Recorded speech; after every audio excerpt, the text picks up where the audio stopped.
comme vous dites, généraliste, c'est tout dans la mécanique. Donc, nous, on fait de tout.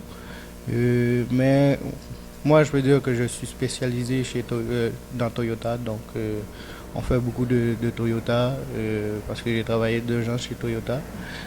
Claude, lui, a fait plusieurs années chez Nissan. Donc, il s'y connaît mieux avec les voitures Nissan. Et puis d'autre part, on a chacun une voiture allemande, donc on s'y connaît très bien dans les allemandes. Même si que la mécanique allemande est, est difficile, Et particulier. elle est Ah pas oui, pareille, elle est très particulière. Comparativement à les autres. Oui. Mais on est capable de œuvrer dans les allemandes. Ça nous fait un garage complet, oui, parce qu'on touche à toutes sortes de voitures. Toute voiture est différente, toute voiture a ses particularités, a ses propres problèmes.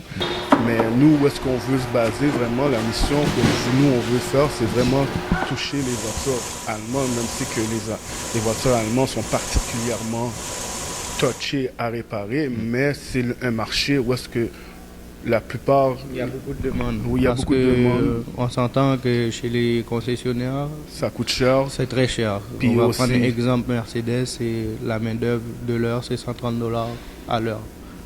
Tandis qu'avec nous, c'est 59,99 $. Donc, il y a une différence de prix. De 2/3. Oui, les 2/3, mais pourtant, on donne le même travail. Et ça va donner le même résultat. Alors, mais est-ce que le fait de travailler avec des voitures allemandes, européennes, américaines, est-ce que c'est juste ça votre avantage concurrentiel? Notre avantage concurrentiel, c'est qu'on touche à tout, on touche à toutes les voitures. L'avantage de plus qu'on a, c'est de toucher les Allemands. On touche les Allemandes, les Européennes, toutes les voitures européennes. Comme là, présentement, nous avons une Volvo dans le garage, où est-ce qu'il y a une panne de, comment on dit, une camshaft sensor. Là, la voiture ne démarre pas. Là, on a trouvé le problème avec le scanner. Tout problème est résolu. On attend que le client vienne le chercher. Okay. Puis on touche à toutes les voitures comme Nissan. C'est ça qui fait notre force, c'est parce qu'on est capable de toucher à toutes les voitures. On voit toutes sortes de mécaniques. On n'est pas spécifique que seulement sur une voiture. C'est ça qui fait la force d'un mécanicien. Moi, je dis, c'est parce que tu es capable de voir plusieurs problèmes. C'est pas juste une marque en particulier où est-ce que tu vas travailler. Tu as parlé tout à l'heure de scanner. Est-ce que tu peux m'en dire un peu plus? Oui, ça c'est Est-ce que c'est comme à l'hôpital ou Non, un scanner c'est un ordinateur qui après la voiture qui va te dire qu'est-ce que la voiture est là. C'est comme quand le check engine de la voiture s'allume, tu branches l'ordinateur, puis la voiture, l'ordinateur te dit qu'est-ce que la voiture a, ou est-ce que tu peux faire des recherches plus approfondies pour voir le problème que la voiture est là. Ok, super. Alors, donc, vous traitez quel type de panne? Là, tu m'as parlé de chicken, comment? Camshaft sensor. Oh mon Dieu, c'est en allemand ça? Non, c'est en anglais. En anglais, ok, bon, d'accord. Dans la mécanique, c'est vaste. Il y a plusieurs problèmes. Chaque voiture qui arrive, c'est un nouveau défi. Parce qu'il faut que tu trouves c'est quoi le problème. Ça dépend du problème qu'il a aussi. Si la voiture ne démarre pas ou si la voiture est tremble ou si problème de suspension. C'est vraiment vaste comme trouver un problème spécifique. Le but, nous autres, c'est de trouver, quand le client vient, c'est de trouver le problème pour que le client soit content pour repartir avec sa voiture. Dans le fond, le but, c'est de répondre à la plainte du client. Parce que souvent, le client, il vient, il va dire mon auto fait tel bruit ou bien a tel symptôme.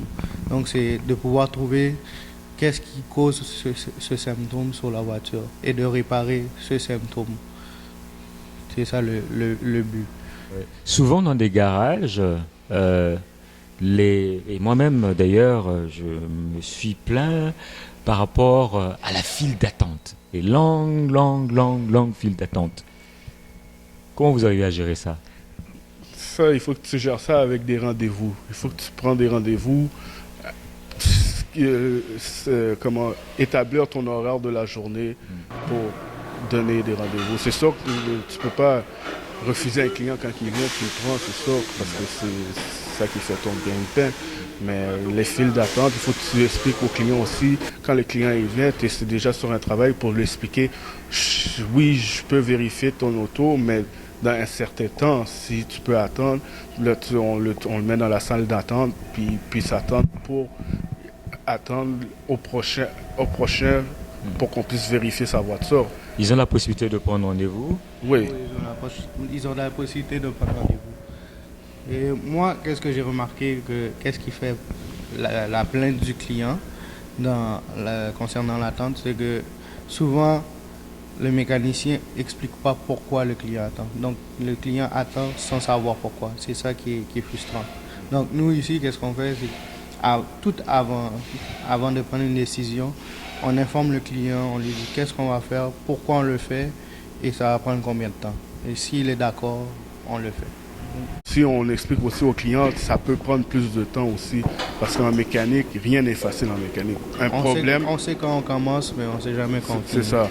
Un problème peut être très simple, puis ça devient compliqué, puis le client attend. C'est pour ça que tu joues tout le temps à donner, quand tu donnes un estimé de l'heure, tu essaies tout le temps de donner un petit peu plus d'heures pour que le client puisse comprendre que l'attente, oui, c'est long, mais au moins il sait qu'il attend, c'est à cause du travail qui est long. Nous, on a le service de raccompagnement qui vient, le service VIP. On peut aller raccompagner la personne soit chez eux ou à son travail. Comme ça, il peut s'occuper à ses occupations. Puis nous, il nous laisse sa voiture. Puis quand on a le temps, on le fait sans stresser la personne et sans nous stresser nous. Comme ça, le travail est bien fait et puis le client peut récupérer son auto sans avoir perdu sa journée. C'est excellent ça. Ouais. Toutes les deux parties finalement finissent par gagner et travailler en toute quiétude. Exactement. Vous touchez à quel type de voiture? Parce que les voitures, il y a des voitures américaines, voitures allemandes, voitures japonaises, voitures françaises. C'est vrai que j'en ai... Depuis que je suis à Montréal, je n'ai quasiment pas vu, mais enfin, les voitures européennes. Il y en a quelques-unes, mais ils sont rares. Mais on touche à tous les véhicules, nous. Moi, je suis spécialiste avec Toyota. Claude est spécialiste avec Nissan. On touche beaucoup aussi les voitures allemandes, les européennes, BMW, Mercedes, Audi. Pourquoi on touche ce type de... qu'on se concentre à toucher ce type de voiture-là, c'est que chacun on en possède une. Et puis on voit que c'est un marché très en demande parce que chez les concessionnaires, c'est cher. Comparativement à nous, notre horaire est de 59,99 et tandis qu'à Mercedes, c'est 129,99 de l'heure, donc 130 $ de l'heure. Donc c'est 2 tiers de différence de prix. Ce qui est énorme. Qui est énorme pour la même formation qu'on a eue à la base, parce qu'un technicien chez Mercedes a la même formation à l'école que nous qui a appris à Daniel Johnson. Et vous produisez finalement vous fournissez le même travail. Oui, c'est le même travail, c'est la même chose.